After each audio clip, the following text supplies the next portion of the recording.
Patuloy ang panawagan ng Department of Health na pabakunahan ang mga bata laban sa mga tinatawag na vaccine-preventable diseases tulad ng tigdas. Batay kasi sa tala ng DOH, nakitaan ng pagtaas ang bilang ng mga kaso nito ngayong unang bahagi ng 2025. Si Bien Manalo sa sentro ng balita. Iba't ibang paraan ang ginagawa ni Len Destura para mailayo sa sakit ang kanyang 4 na anak. Kabilang na dyan ang paglilinis ng kapaligiran, pagtuturo ng personal hygiene at pagpapakain ng masustansyang pagkain. Naglilinis lang naman po ako sa kapaligiran. Yung proper hygiene na rin po sa araw-araw, napaliguan po sila. Kung madumi po yung mga kamay nila, pinaghugas po sila ng kamay.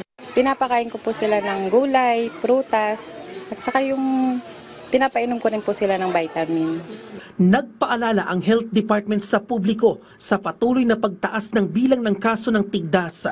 Sa datos ng Department of Health, umabot na sa mahigit 900 ang naitalang kaso ng measles rubella mula Enero hanggang March 1 ng kasalukuyang taon. Mas lumobo yan ng higit 30% kumpara sa kaparehong panahon noong nakaraang taon.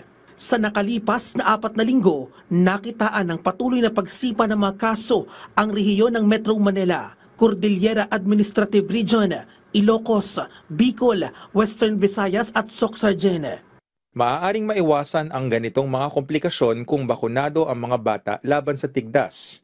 Tuloy-tuloy naman ang bakunahan ng measles, mumps, rubella para sa mga batang 9 hanggang 12 na buwan sa mga health centers. Importanteng makakumpleto ng 2 bakuna kontra tigdas, kaya hinihikayat ng DOH ang mga magulang na makapag-ugnayan sa pinakamalapit na health center para sa schedule ng pagbabakuna sa kanilang lugar. Mahigit 600 o 68% sa mga kaso ay hindi pa bakunado o hindi pa kumpleto ang bakuna laban sa tigdas.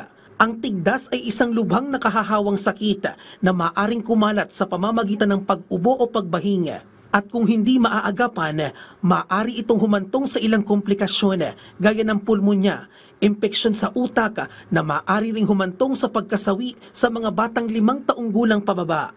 Magkakasa naman ng catch-up immunization ang kagawaran sa ilang rehiyon sa bansa ngayong buwan.